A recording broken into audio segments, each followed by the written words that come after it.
So for this video, we're going to take a look at a speech by Yuval Harari. The compilation we're going to watch is very thought-provoking, and in a general sense, I've gone back and forth with my opinion on this guy many times.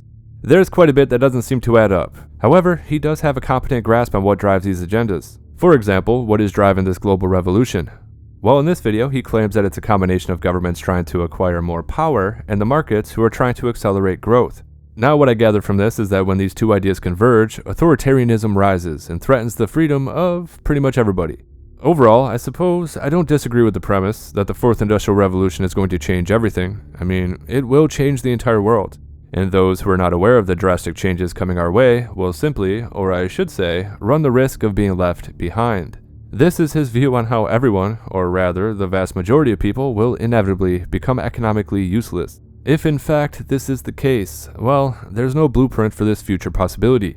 And if we are not careful, this will be the case. The rise of AI and automation will destroy job markets globally. And without some kind of off-ramp, destabilization is almost guaranteed, which could also allude to why governments are on a trajectory towards authoritarian thinking. Of human being some sort of natural concept is really going to change. Our bodies will be so high-tech we won't be able to really distinguish between what's natural and what's... However, the main sticking point for me when it comes to Yuval Harari is that he is the right-hand man to Klaus Schwab. He has a direct hand in molding the global agenda, the Agenda 2030 targets, yes, even the Great Reset as a whole. He helps develop the very policies put forth by the World Economic Forum. And therefore, he plays a role in how technology and the social ramifications will play off of each other in the years to come. So, my point is, while he does sound like an individual just sounding the alarm on real complex issues, after giving the warning, he goes backstage and directly helps implement the very dystopian future that he was just warning against. Do you know what I mean? Anyway, let's watch the compilation, and then I'll just add a few more thoughts at the end. Most people are hardly aware of what is happening. And even many governments, their basic attitude, we have more urgent things to take care of than this. So as I said in my talk, the world is divided into a very small minority of people concentrated in a few corporations and governments that have a clear, or at least a clearer idea of what is really happening and what is at stake. And the vast majority of humanity, they just don't have the time, they don't have the volition, they don't have the education or the ability to make sense of what is happening. And this is very dangerous. Technology is not deterministic. It's not like, okay, now we have AI and bioengineering, so this is going to happen no matter what we do. No, it opens up an entire menu of possibilities and nothing is determined in advance. Right, it was always very difficult to be in charge of your destiny. The big danger for people is no longer exploitation, it's irrelevance. I mean, previously in history, if you were on the wrong side of history, if you didn't understand what was happening, you lost the competition, then you ended up as some kind of serf or manual laborer being exploited by the people who understand and have the power. Now, if you're left behind, you're facing something far worse, which is to be completely irrelevant. They won't even need you as a serf or as a slave. The pace of progress of what we're talking about, especially the disruptive technology, is much faster than the pace in which minds shift. And it's very difficult to really change the minds of people. So about markets and states, they are still the main actors, the main agents in history. We don't have a new agent so far. And I don't think that it's going to change anytime soon. The two big processes is states trying to accumulate more power and markets trying to accelerate the pace of growth. This is what is pushing these revolutions forward, and this will continue. Anybody who tries to get off this train, I mean, unless the whole human race gets off the train at the same time by some common agreement, then you'll just be left behind. When was the era of truth? In the 1980s, the 1930s, the 18th century, the Middle Ages? When was it that everybody consumed just truthful stories, that governments didn't lie, that propaganda didn't play a central role? I think that in some ways the situation is better now than it was. I'm a medievalist, so I tend to look at everything through the prism of the Middle Ages. And believe me, the Middle Ages was full of far worse fake news than what we are seeing today. I think the really big problem is the flood of information of any kind.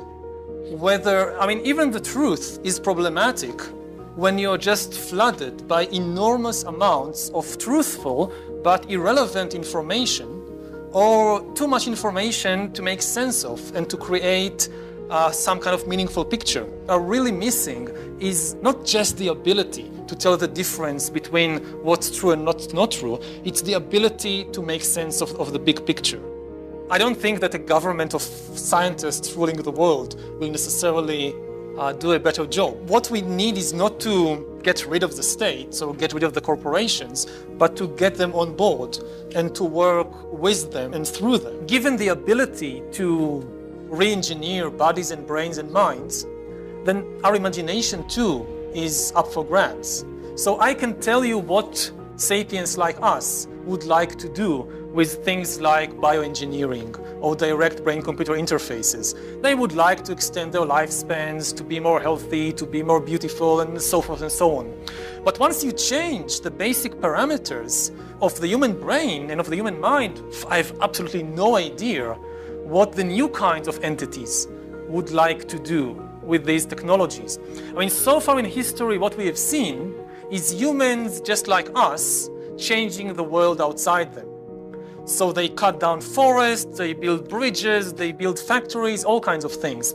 But the real change now is that we are gaining the ability to start re-engineering not the world outside us, but the world inside us, inside the body and the brain. And by definition, you don't know where this is leading because you're still stuck with your brain.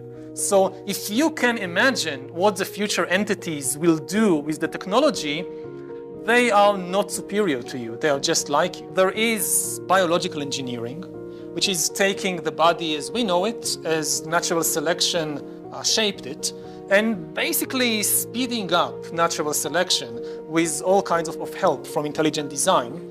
And we are beginning to see all kinds of interventions on the genetic level, all kinds of interventions with the growing new organs and rejuvenating organs and so forth. So this is one front, biological engineering, which is the most conservative because it still stays with the basic building blocks of organisms as we have known them for 4 billion years. Okay, so they change a few genes and you have a different brain, but it's still an organism as we've known it.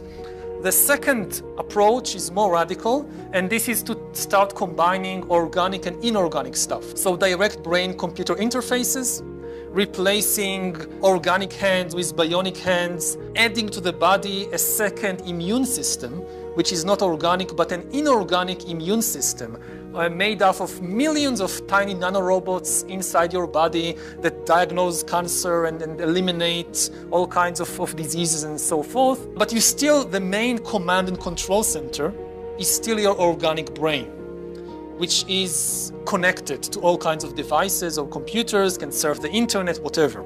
The third and most radical way is to completely give up, completely abandon organic stuff and create inorganic life forms. Whether this can be done or not is an open question. The biggest open question as yet, so far, is the question of consciousness. We have no idea what consciousness is, what it does, how it emerges. The common assumption is that somehow the mind, consciousness, emerges from the brain, and if we understand how billions of neurons create subjective experiences of anger and love and pain and pleasure, then there should be no barrier for recreating these kinds of experiences based on silicon and not carbon, based on computers and not brain. I do resent some of what he says in this. In the beginning, he claims that the vast majority of people don't have the time or even the cognitive function, the education, or the ability to understand what is happening. What a dark notion. What a rather pessimistic viewpoint. What a condescending way to view the human race. Now, I don't find these things to be that complicated. Sure, of course, they are pretty complex. But to believe that people simply are not intelligent enough to grasp the concepts, well, that's a perfect example of their elitist viewpoint on the world. Billions and billions of people from around the world are beneath them. That's their fundamental viewpoint on humanity. And if we understand their contempt for their fellow humans, well, it could give us a clear picture as to how they arrive at their depopulation concepts without any moral issue. They are insane. They kinda have to be, don't they? If you extrapolate their viewpoint on just general intelligence to how they govern the masses, well, it's not a stretch to find yourself at a converging point between their contempt and, of course, their moral justification for authoritarianism. If your baseline is that people are too stupid to understand the problems we face, well, then you have no problem forcing society into a particular direction. As of course, you know best, it's for their own good. Now stay in the pod and give up your freedom because you're too stupid and reckless to be free. I mean, that's kind of their whole shtick. Anyway, my point is that I don't think this is true. Although one could say that perhaps it's wishful thinking on my part. I mean, if you're on social media, then you very well could come to the conclusion that everyone on the planet is stupid. But, c'est la vie. I set aside those notions quite often. Basing your entire opinion on humanity based off of social media is a very dangerous proposition, and entirely devoid of realism, but I don't have to tell you that. The fact is that I do believe that the majority of people have the cognitive ability to understand the vast problems we face as a species. I mean, they do. People have the intelligence to understand these things, but the problem is that they're lied to constantly. They are intentionally kept in the dark.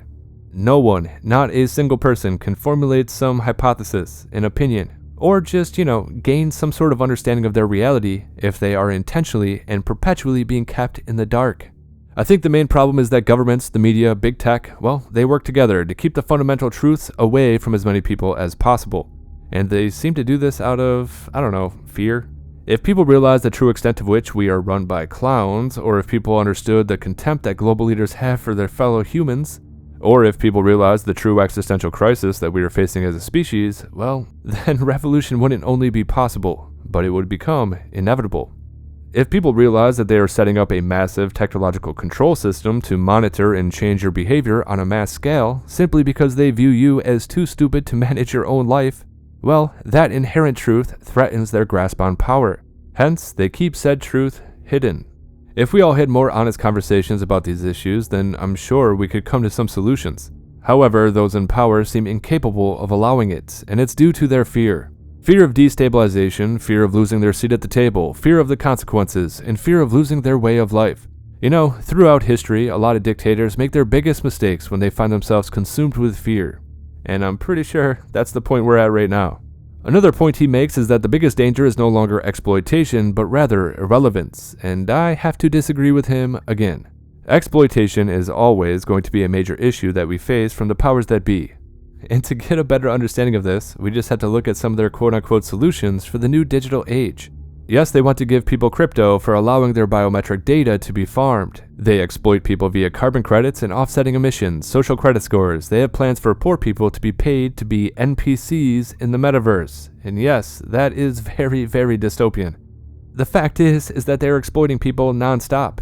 And this is not going to stop as corporations continue to merge with government function. This form of corporatism, this sort of techno-fascism, is entirely built off of exploitation. Look at their plans to quote-unquote immunize the internet. Or of course, we have Google's new plan to pre-bunk narratives. Yes, pre-bunk. Yeah, that's just called propaganda. However, that is not all. It's even more insidious than their plans for censorship. Yes, they have plans to mine not only your data, your biometrics, but they often talk about the future of advertising, placing ads within people's dreams. However, besides the commercial exploitation problems that arise from this virtual reality merging with actual reality, yes, they have plans to mine your very thoughts. We have talked about their plans to monitor brainwaves for employment, and the government would also be able to do this. And we could also talk about predictive crime, and how they plan to massage your subconscious into allowing subjugation by exploiting your virtue. Yes, that is the main ploy used in all of this. They play the moral outrage over superficial issues against broader control measures. It's all exploitation. And on top of that, they even had plans to exploit pain as a method of punishment. This is from 2016, and I quote, "One of the emerging areas that is really interesting among neuroscience is pain detection. And once we understand the circuitry that causes pain, I guess the question is, could we then instill pain and use that as a coercive measure within the legal system?" and now you're asked to testify as an eyewitness, and you're so convicted about having seen that person commit the crime, even though that person's utterly innocent, that it becomes a planted memory. And so there's some really interesting research that we can plant false memories in the brain. And in a different context, one of the emerging areas that's really interesting in law neuroscience is pain detection. And once we understand the circuitries that cause pain, I guess the question is, could we then instill pain and use that in many coercive measures in the legal system as well? So. Wow, that's amazing. Did you want to add anything, Brian? So yes, do you still think they have your best interest in mind? Now, besides all of that, at the very core of all of this is behavior modification, forcing a behavioral change to fit a new set of ideals for how society should function, or simply how you should live your life. This is the core premise to the 15-minute cities, smart cities. It all revolves around punishing quote-unquote bad behavior, as determined by out-of-touch psychopaths, and creating a new set of moral guidelines. They want to remove choice and force their way of life, and it's all based upon the idea that by removing choice, by forcing those to live a certain way, well, that this is the only way to move forward within this new paradigm. By definition, that is exploitation, a manipulation built upon false pretenses. He claims that technology is not deterministic. And while that is true, when you place overarching control measures onto said technology in order to force people to live a certain way, to force them to change who they are, with the end goal of getting them set to this new baseline, well, at that point, the technology does become deterministic. He says, and I quote, that it's always been hard to follow your own destiny, end of quote. So instead, they want to remove the option. Your destiny will be whatever they allow. And that is something that I simply cannot abide. Anyway, let me know what you think. Until next time, once again, this is HelioWave. If you like the content, like, comment, and subscribe. Share the video if you want to. If you're in a position to, consider subscribing on Locals or Subscribestar. As always, make sure you disobey those true fascistas, and yes, I do hope you have a good night.